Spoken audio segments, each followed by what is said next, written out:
Muchísimas gracias, señor presidente. Muy buenos días. Muy buenos días, señora ministra. Alega el abogado Enrique Aldunate en representación del gobernador de la región de Ñuble, don Óscar Crisóstomo, solicitando desde ya esta ilustrísima Corte proceda al rechazo absoluto y total de la petición de desafuero que ha efectuado el Ministerio Público.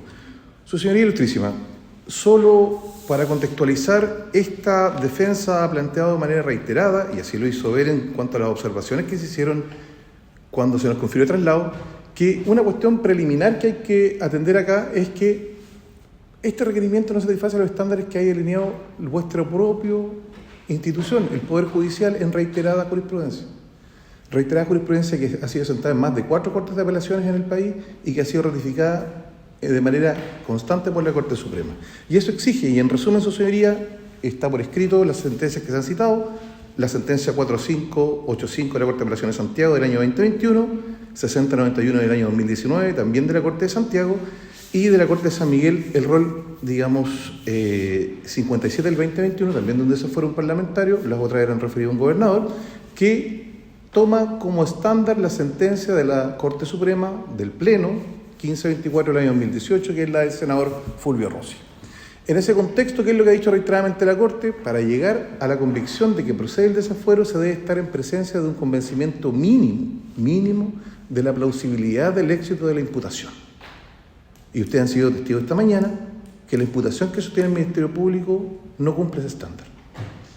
Es decir, acá hemos desempolvado los apuntes de derecho administrativo para entender cómo operan el decreto supremo número 10, que establece los requisitos de procedencia de este tipo de convenio, pero no entendemos dónde está el conflicto entre los particulares, porque acá se habla de cohecho impropiamente. Lo que dicen todos los tratadistas es que este es un delito de corrupción entre privados, en el cual eventualmente la discusión es que se afecte o la libre competencia o eventualmente la competencia leal. Pero de acuerdo a lo que ha dicho el propio Ministerio Público, estamos en un problema de perspectiva de la teoría económica, porque el sistema que está empleando el Estado para operar con estas entidades colaboradores, como lo hacía con el Sename, ahora el nuevo sistema de protección de la infancia, es un sistema en consecuencia de un mercado que está regulado. Porque quien fija los parámetros es precisamente un acto administrativo. O como ocurre con las concesiones, que se rigen bajo reglas contractuales en que el Estado actúa de esa manera. ¿Dónde estaría la libre concurrencia en ese contexto si es que asumiéramos que ese es el bien jurídico protegido? Yo creo que eso no es correcto, pero si eso fuera así, no se entiende de qué manera podría haber una afección de esa índole. Estamos hablando de un mercado que se concentra en entidades que deben satisfacer requisitos formales estrictos. Y en ese contexto, la empresa acoge, que es quien tenía este convenio regional de asesoría técnica, este CRAT que se menciona, satisfizo ese estándar porque llevaba años desarrollando esa tarea. Pero la prohibición que menciona el Ministerio Público a propósito de hacernos cargo de lo que se ha dicho esta mañana en relación a que esta empresa habría incumplido un deber administrativo, se destruye por la propia resolución que nosotros tuvimos que pedir por transparencia y que le acompañamos esta mañana a su señoría ilustrísima, en la cual no hay sanción administrativa alguna, no hay ninguna irregularidad, eso solo está en la mente del Ministerio Público. Y en segundo lugar, porque en definitiva se tratan de contratos que, como muy bien dicho el fiscal, se suscribieron ante notario público, con total transparencia, y que dicen que son contratos de prestación de servicio y que entraré en más detalle más adelante. Con firma de los representantes legales, con huella de los representantes legales, es decir, acá no hay ningún hecho que ocultar. La prestación de servicio está regulado como servicios inmateriales en el Código Civil, o eventualmente podría entenderse que puede ser un contrato de mandato. Derecho civil puro y duro. Algo que el ordenamiento jurídico autoriza. Y lo que el ordenamiento jurídico autoriza, es difícil entender que pueda contradecir una norma de derecho y por lo tanto ser antijurídica. En ese contexto, ilustrísimo tribunal, cabe precisar que la imputación hemos sostenido que no satisface los requisitos del artículo 140, porque en definitiva no se puede efectuar un encuadramiento de la conducta del señor Crisóstomo en los presupuestos del artículo 287 bis. Por eso decimos que en una sola lectura del artículo 140, letra A, no se satisface ni a nivel de tipo objetivo ni de tipo subjetivo la imputación que está efectuando el Ministerio Público. Y por una razón muy sencilla. Ha tratado el Ministerio Público acá de señalar que estamos en presencia de una suerte de mandato que se le había dado a Puyay. Si fuera un mandato, eso está autorizado por el Código Civil. Pero el problema no es ese. El problema es que el señor Crisóstomo, tal como acreditan la prueba que acompañó al requerimiento del Ministerio Público, porque eso es lo que vale, lo que acompañó al requerimiento, porque esta defensa no ha tenido conocimiento de ninguna de las otras cosas que él señala. Respecto a esos hechos, el contrato de la empresa Puyay lo suscribe el señor Crisóstomo en su calidad de representante legal por ser uno de los socios de la empresa y por lo tanto propietario. ¿Eso qué implica? Y le pido autorización, señor presidente, para ser preciso en esta cita doctrinaria, lo que dice el profesor Osvaldo Artaza, tomando las mismas palabras del profesor Héctor Hernández aquí citado anteriormente, es que, y lo dice categóricamente en la página 178 de su artículo, precisamente sobre el delito de corrupción entre particulares, que se ha publicado en enero de este año por la editorial Tirando Blanca a propósito de la ley de delito económico. Señala en su página 178 exclusión del titular o dueño del negocio del círculo de autores del artículo 287 bis. Es decir, quien tiene el carácter de dueño de la empresa no puede ser nunca imputado por este delito. Y por una razón muy sencilla, porque el legislador cuando discutió esto en el año 2018, en la ley 21.121, cuestión que conozco de primera mano, lo que se pretendía era evitar criminalizar decisiones de quien es titular de una empresa y que son decisiones económicas o que están dentro del ámbito de la legitimidad de lo que es la libertad económica. Acá lo que se castiga es otra cosa, es la competencia leal, porque en definitiva lo que se sanciona es lo que estructuralmente puede generar problemas en el sentido de estructuras organizativas en las cuales una persona que desempeña una función en la empresa se deja torcer por incentivos económicos, siendo desleal precisamente con los criterios organizativos de esa empresa, en el sentido de favorecer a uno de los tantos proveedores o oferentes a cambio del pago de un beneficio económico o un beneficio de otra naturaleza, porque ahí hay una sinonimia con el cohecho del ámbito público. Y en ese contexto se afectaría el interés propio del dueño de la empresa o de la entidad, porque no sabemos si esa persona está eligiendo a la persona técnicamente más competente o porque en definitiva no sabemos si está aceptando una oferta económicamente más razonable para la empresa. Por eso que se habla que acá el tema está en la competencia legal en un sentido también de organización interna. Ese es el bien jurídico en el que hay consenso. Si eventualmente fuera un problema de oferentes en un mercado, en Chile no tenemos un sistema de libre mercado puro y duro como debería existir, que es lo que protege en otras legislaciones un delito similar a este. Porque acá en el fondo no tenemos libre concurrencia para todos los ámbitos, los servicios básicos, concesiones, ¿cierto? Ciertos otros ámbitos del mercado están absolutamente regulados, las eléctricas, el tema de otro tipo de energías que se entregan, la concesión de la autopista, es decir, en Chile no se puede predicar que opera un sistema de libre competencia y por esa misma razón el delito de alteración de bienes ha tenido una aplicación bastante regular. Entonces, eso es un problema de teoría económica que aparece dudoso en relación a este tipo penal. Y es por eso que se ha argumentado por la mayoría de la doctrina que acá lo que está en juego es la competencia leal. Pero el problema es que el contrato que se cita, y eso para precisar este asunto, es que el contrato que suscribe la empresa Puyay, tanto con la empresa Coge como con la empresa Firenze, es un contrato de prestación de servicios en el cual se prestaba asesoría técnica. Asesoría técnica que hemos demostrado con 3 boletas de honorarios que acompañamos esta mañana, que el señor Crisóstomo en el periodo que deja de ser funcionario público y mientras era particular celebró con varios organismos y era del mismo tenor. Prestaba asesoría técnica precisamente por la expertise que él tenía y que obtuvo durante el periodo que él ejerció funciones profesionales, él es asistente social, en el servicio de vivienda. En ese contexto es que esta persona celebra el contrato con Acoge. Acá no es un tema de un testaferro ni un palo blanco, como se ha mencionado. Sí, hay que ver la declaración que acompaña al Ministerio Público. ¿En qué parte de la declaración del dueño de la empresa, Acoge, señala que está teniendo un acuerdo económico? Ahí se pactó un pago por los servicios que no pasaba del 5%. Y está escrito ante notario, está firmado debidamente. Pago que en la práctica nunca se realizó porque, en definitiva, cuando se genera esta querella, se inicia este procedimiento administrativo y toda esa, intervención quedó en la práctica truncada precisamente por estas denuncias. En el caso de Firenze, lo que dice el contrato literal, ilustrísimo tribunal, literal, lo que dice es que la inmobiliaria Puyay tenía la obligación, de acuerdo a lo que pactó con Acoge, de asumir la responsabilidad de conseguir a las empresas constructoras que lleven a cabo la ejecución de las obras. Cláusula segunda. En virtud de esa obligación, es que suscribe el contrato con Firenze, también acompañado por el Ministerio Público, y en la cual, cuando acuerda esta prestación de servicios, lo que establece es precisamente coadyuvar a la empresa constructora para obtener esa calificación definitiva, que es una exigencia que está en el derecho administrativo, que regula estas materias. Entonces, ¿cuál es el ámbito de lo ilícito que hay ahí? O sea, lo que quiere decir el Ministerio Público, y para poner en estos términos, es que las personas trabajan gratis, entonces. Que no es lícito que una persona cobre un honorario, o que fije un estándar por una prestación de servicio. Acá el decreto supremo no, lo que prohíbe es que otra persona pase a ocupar el lugar de esta entidad, que era ACOGE, que era la que tenía el CRAT, este Convenio Regional de Seguridad Técnica. Pero eso no obsta que dentro de las reglas generales del ordenamiento jurídico, ésta pueda celebrar convenios o contratos de prestación de servicios con otras empresas. Y en este caso, la empresa del señor Crisóstomo era una empresa que satisfacía el estándar porque todas las personas, dice el requerimiento, una cosa que es falsa. Dice que las personas que eran objeto de estos subsidios no obtuvieron y se les afectó, no tiene nada que ver ni siquiera con el delito, si no exige ningún resultado. Y ponen que estas personas no tuvieron su casa, todas tuvieron su casa propia. El mismo testigo que cita el Ministerio Público declara, si uno revisa íntegramente esa declaración, que solo una persona tuvo problemas con su vivienda y fue por un conflicto familiar personal, lo dice la declaración. Claramente el señor Torres, fue porque no quería firmarle al padre porque estaban en un conflicto entre ellos. Esa es la realidad de los hechos del Ministerio Público.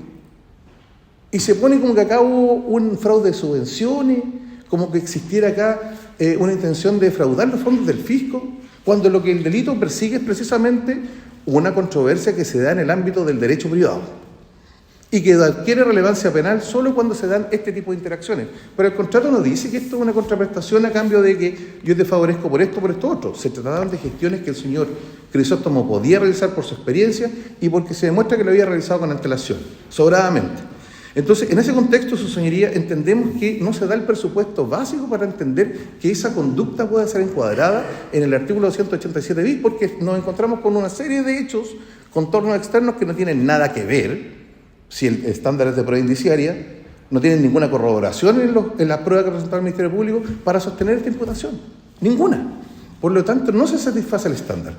Y tampoco la letra B, porque para ser autor, y vuestra señora ilustrísima lo sabe mejor que yo, se debe cumplir con algunas de las categorías del artículo 15, número 1, 2 o 3 del Código Penal, ¿cierto? Y en ese contexto, ¿cuál sería la autoría, en este caso, de Crisóstomo? Si el Código Penal habla claramente que es un ámbito de funcionarios que no pueden ser nunca quien tiene la calidad de dueño o representante de la empresa. Él está excluido. Eso es categórico, y en el mismo libro que tiene arriba el señor fiscal está la opinión del profesor Hernández, que es en el mismo sentido. En la página que se cita en el requerimiento debería ser completada con lo que dice la página siguiente para decir que Hernández, el profesor Héctor Hernández, descarta que el dueño de la entidad pueda ser incriminado por este tipo de delitos. Así de claro. Por lo tanto, no cumpliendo esos requisitos, su señoría, entendemos que no se satisface ese requisito mínimo de tipicidad. En cuanto a la antijuridicidad material, muy brevemente, su señoría ilustrísima, yo ya lo mencioné a propósito de lo que es el bien jurídico tutelado. No basta una contravención formal, al menos esa es nuestra posición en relación a la teoría del delito, y en ese contexto entendemos que para que haya una afectación concreta en un tipo penal, en el sentido que exige la norma del Código Procesal Penal, es que debe haber también una claridad acerca de si efectivamente el hecho podría afectar un bien jurídico. Y en este caso concreto no se puede afectar la competencia, la libre competencia. ¿Qué dice el artículo 3 del decreto de la ley 211? ¿Cuál sería el acuerdo de precio? ¿Cuál habría sido el acaparamiento de mercado? ¿Cuál habría sido la conducta anticompetitiva en que incurre la empresa Puyay? ¿Cuál es el antecedente probatorio de eso? En el requerimiento del Ministerio Público. Ninguno. ¿Dónde está el elemento? ¿Dónde está la empresa que se siente afectada? Porque acá se menciona alturas, cordilleras. ¿Y quién sabe que podían corresponder al estándar que se exigía? Las casas se construyeron. Nadie ha hecho un reclamo formal por la calidad de esas viviendas.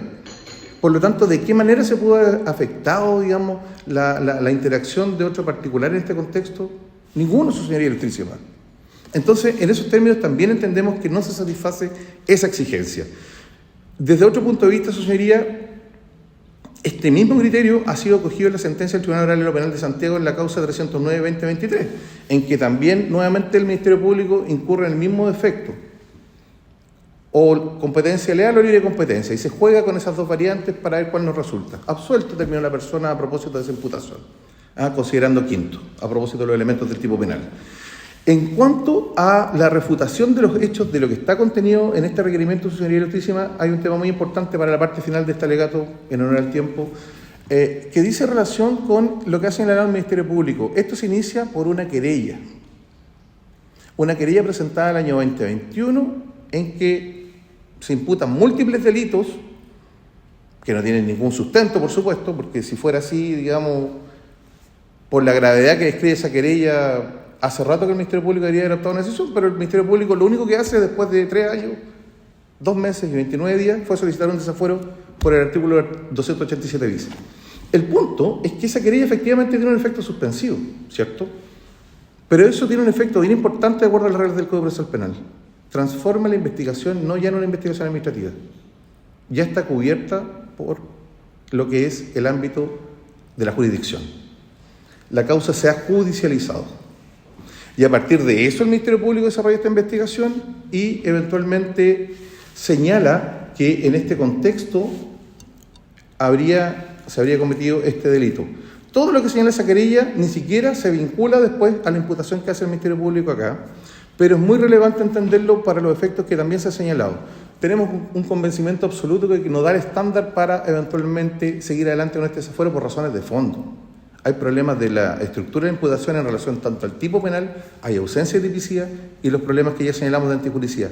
Pero finalmente incluso este estándar que ha fijado la Corte Suprema y las Cortes de Apelaciones en relación a la posibilidad de éxito se destruye cuando uno revisa que también podría incluso invocarse esta causal de extinción de responsabilidad penal. En el caso del desafuero del gobernador de Valparaíso, el voto de minoría de la Corte hace claramente una referencia a la prescripción que también puede ser discutida en ese desafuero.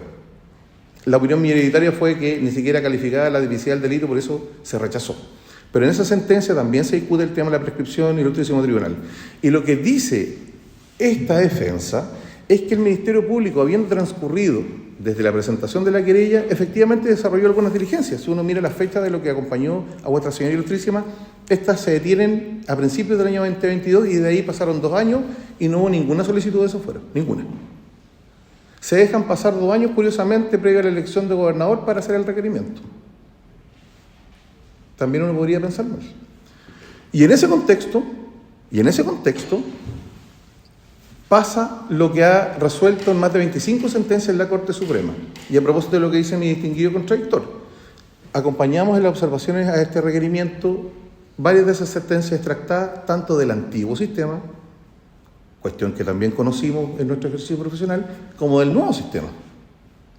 Y en ambas la Corte ha sido coherente y consistente en señalar que el plazo de paralización opera independiente de cualquier otra gestión que haga el Ministerio Público, porque la única obligación que tiene, una vez que se ha judicializado la investigación, es formalizar. Y el plazo de formalización y el ámbito de la formalización son de 2 años. Eso lo recoge de manera nítida la sentencia redactada por don Raúl Mera en la Corte de Apelaciones de Valparaíso. Porque de lo contrario el Ministerio Público podría mantener eternamente las causas si fueran sede administrativa. Pero no es el caso. Acá, habiendo un procedimiento o estableciéndose el procedimiento contra el culpable, porque a mi cliente se le trata como imputado, desde la querella desde el año 2021, ocurrió esta paralización. Y el Código Penal, que cumple 150 años este año, curiosamente, desde que es Código Penal establece esta regla que la suspensión se pierde cuando ocurre la paralización. Y todas las sentencias citadas razonan de la misma manera. Por lo tanto, ¿qué es lo que dice la vieja regla del Código? Que está mal redactada, porque dice que, como si no se hubiese nunca interrumpido, continuará corriendo la prescripción como si no se hubiese suspendido. Debería decir, los 5 años desde el hecho que imputa el Ministerio Público, que sería este contrato confidense, que es del mes de abril del año 2019, han transcurrido con creces los plazos de prescripción previstos para este tipo penal que está imputándole a mi representado. Por lo tanto, ¿qué posibilidad de éxito tiene esta imputación? Si el propio Ministerio Público durante más de 2 años se dejó estar porque tomó estas declaraciones, tomó las declaraciones de estas personas y ¿cuáles fueron las posibilidades para efectuar algún requerimiento? Pues? Si la obligación de llevar la investigación es del Ministerio Público, no de quien resulte imputado de esto. Entonces, habiendo transcurrido ese plazo de paralización, su señoría ilustrísima, se debe aplicar la regla del artículo 96, derecho positivo vigente, y que ordena, en definitiva, que el plazo de prescripción se compute íntegramente. Por lo tanto, el ilustrísimo tribunal, bajo estos presupuestos y en honor al tiempo, prefiero guardar algún margen para la réplica.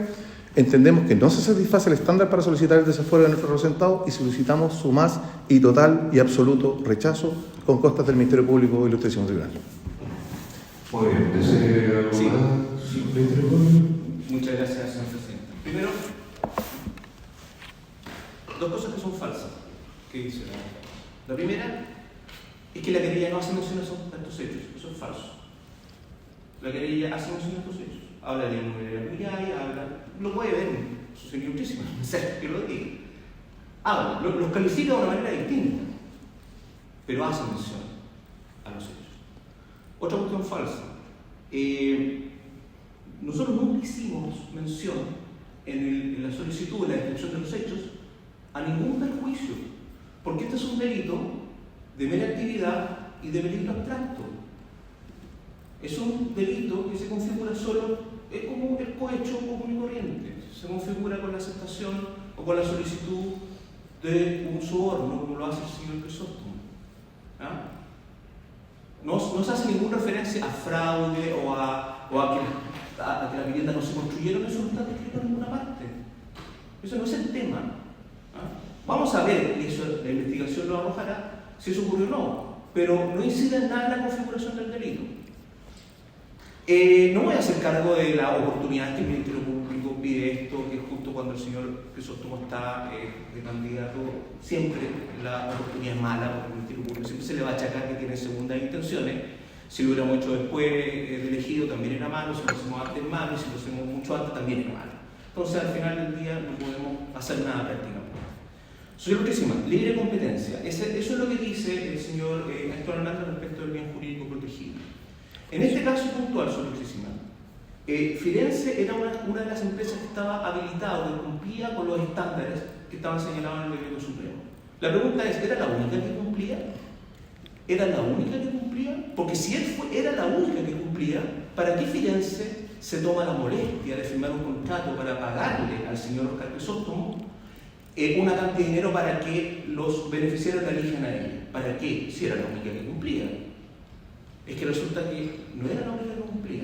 Y lo que hace Firenze, lo que hace el señor Diego Torres, es asegurar ese contrato, esos contratos, porque eran 17 contratos, una suma de dinero bastante grande, proveniente del Estado, en su mayoría. Por eso firmó el contrato. Eso es lo relevante acá, señor Ilustrísima. Y en segundo lugar, señor Ilustrísima, titular o dueño del negocio. El señor Crisóstomo no era el titular o dueño de esto, porque el titular o dueño de esto era otro. Si la empresa Cuyay, esto podría haber firmado el señor Crisóstomo como persona natural y daba lo mismo, hubiéramos tenido la misma discusión. Interviene acá la empresa Cuyay. Su finalidad última era constituirse, y de hecho lo hizo, y de hecho está acompañada a esta presentación el crack, digamos, de Cuyay. Después se constituye como. Pero necesitaba constituir esa empresa para tener el tiempo necesario para después pasar a ser una EGR. Y como empresa firma este contrato, pero resulta que todo lo que hizo no era para Cuyay, lo hizo para COGE y lo hizo para los beneficiarios de los subsidios, para otras personas. Actúa porque es cuenta ajena. Actúa por cuenta ajena. Por eso es que entendemos de que en este caso él actúa como mandatario conforme lo señala el 187 bis, eso ilustrísimo. ¿Ah? Acá nadie habló de testaferros, todas esas palabras lo utiliza la defensa, testaferro, fraude, nadie hablaba de eso. Solo hablamos de una persona que recibe un soborno conforme los parámetros de la norma ya citada. Por lo tanto, señor Ilustrísima, respecto al tema de la prescripción, el artículo 96 es bastante claro, no es necesario que lo diga. Habla de paralización del procedimiento. El procedimiento es algo dinámico. En algún momento ese procedimiento judicial, ya que estamos en el área del procedimiento judicial, se paraliza. Se presenta la querella en mayo, empieza a avanzar. No se hizo nada. No pedimos ninguna autorización al tribunal, nada. Pero de repente, el año 2022 sí pedimos una autorización. Y eso está en la carpeta judicial. Entonces, se paralizó, O sea, ¿desde cuánto contamos la paralización? Si hubo una gestión que se hizo y hubo una resolución judicial, a nuestro entender se empieza a contar desde ahí de nuevo, pero resulta que de ahí viene otra gestión que realiza el Ministerio Público ya en 2024, o sea, 2 años después, gestión judicial, entre medio una investigación bastante frondosa, que le consta a la defensa, porque debería tener copia. El año 2024 tuvimos otra solicitud al Ministerio Público, al tribunal, en este caso para levantar el secreto bancario de varios imputados, incluso el señor Crisóstomo. ¿Dónde está la paralización? De 3 años, que exige la norma. Para la defensa, no, los 3 años empiezan a contar desde el principio. Está todo paralizado para adelante. Eso es absurdo.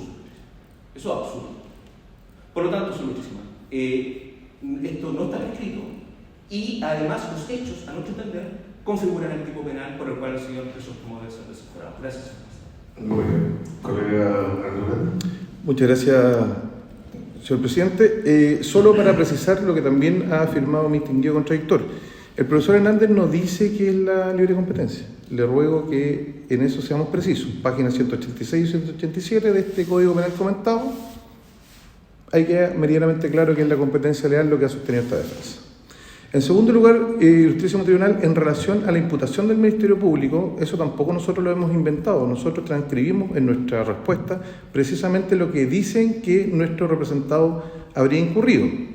Y lo cito textual, señor presidente, conforme a lo señalado, dice el escrito de requerimiento, el imputado Óscar Crisóstomo Llanos, actuando en representación de su sociedad inmobiliaria Cuyay Limitada y además en representación de Coge Asesoría Consultoría Limitada, empresa esta última que formalmente oficiada como EGR frente al Servio y frente a los 17 beneficiarios de subsidios habitacionales, a cambio de una suma de dinero que bordea los 23 millones de pesos, favoreció la contratación de la empresa constructora Firenze Limitada en desmedro de otros potenciales oferentes, para ejecutar las obras de construcción de las viviendas, afectando con ello la libre competencia, actuando en contra de los intereses de los beneficiarios de los subsidios habitacionales y de potenciales oferentes, entre ellos la empresa constructora Alturas, la que había sido convocada también por el imputado Óscar Crisóstomo como oferente en el proceso. Eso dice el requerimiento.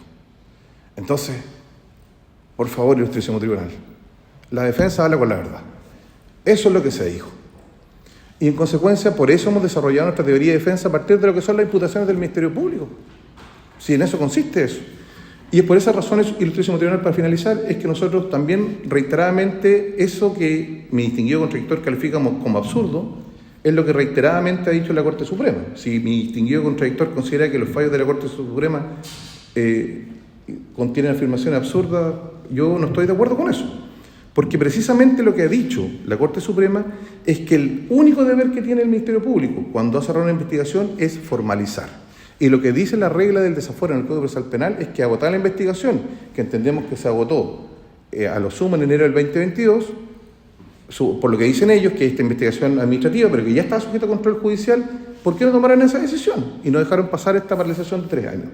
Esa negligencia administrativa no es de cargo de esta defensa. El Código Penal tiene una vigencia y una interpretación que ha sido prístina, uniforme, y bajo ese sentido pedimos justicia a su señoría ilustrísima y solicitamos y reiteramos el rechazo de este desafuero que ha sido solicitado por el Ministerio Público. Muchas gracias. Muy bien, concluida la audiencia. Se comunica